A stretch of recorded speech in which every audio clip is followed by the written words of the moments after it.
Hi, so today I'm going to be doing something a little bit different. I'm going to be doing 2 book reviews in one video. And the books are completely different, they're completely different genres, so let me know in the comments below what you think of this idea. I'm not going to do this every time, just sometimes, and only if you guys want it to continue. So yeah, so the first book I'm going to be reviewing is Daughter of Smoke and Bone by Lani Taylor. Now this cover is absolutely gorgeous, the hardcover is really simple and everything, it's just really beautiful. And the dust jacket just looks like that. Sometimes I want to know what the dust jacket looks like, so yeah. So yes, the dust jacket is beautiful. But yes, so this book is a fantasy young adult book and it follows a girl named Karu. Now Karu seems to be a normal teenage girl, you know, going through high school problems and everything. She has an ex-boyfriend that's a little bit of a creep and everything. Now Karu likes to draw a lot and she draws in this little sketchbook and she draws these kind of monsters and creatures and everything.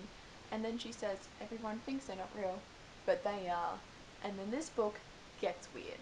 But it's a good weird. It's a weird that I wasn't expecting, and it's a weird that I absolutely loved. Lani Taylor could have done this in many different ways, but she did it in the way that worked perfectly for this book. Sometimes I've read that some people, you know, don't like it because of the weird elements, but I think that Lani kind of drew us into the world and everything without like having the weird elements like really creep you out, you know.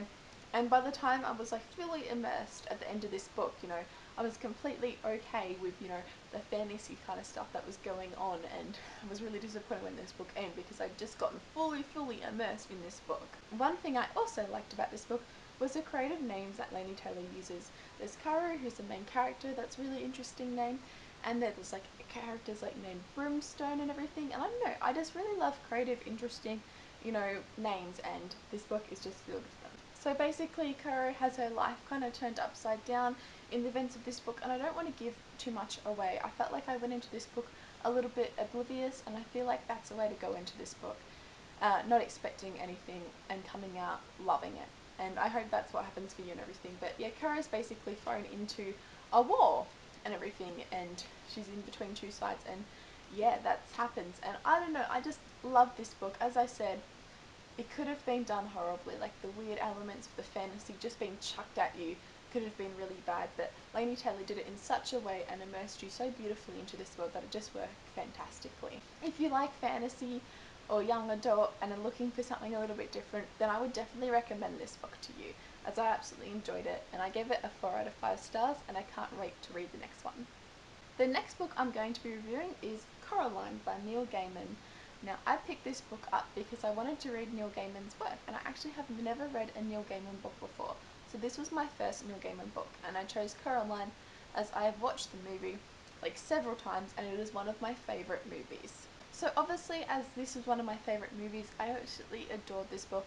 I found that Neil Gaiman though had just such a way with words and everything, and he just fully immersed you into this book. And this is meant to be a children's book, but I think Coraline is meant for any age, you know, any age could pick this up and love it, and that's what I love about this book. So basically it is about a girl named Coraline, and her and her family move into this new house.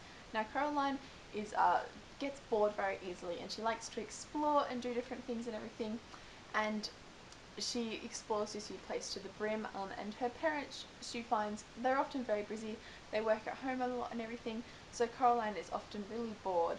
But one day she discovers a hidden passage in the house, and it leads her into this other world where she has an other mother and an other father, and everything is different and everything seems to be fantastic. And Coraline has to choose which world she wants to stay in, the other world or the real world. And things get really creepy really quickly. The other mother is just as creepy as she was in the movie, if not even more so, and I just loved that. I think this book was slightly ruined for me because I had seen the movie, so I did know what was going to happen, but there were enough changes and everything to keep me really interested and entertained. And I read this in one night. As you can see, it's a very short book. I would definitely suggest reading this book if you haven't read it yet, and I think it's a great way to start off with Neil Gaiman. You know, it's what I've started off with Neil Gaiman, and I can't wait now to jump into his other works and everything. Also, if you have read this book and you think the movie sounds interesting to you, definitely check the movie out, because I think the movie is utterly fantastic and everything.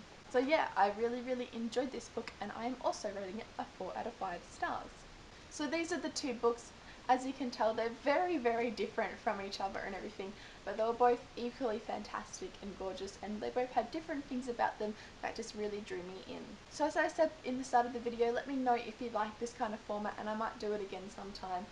Or I might not, you know, I'll see how I go. So like this video if you liked it, and comment down below if you've also read any of these books, or if you've seen the Coraline movie and what you thought of it. And like this video if you liked it, and I'll see you next time.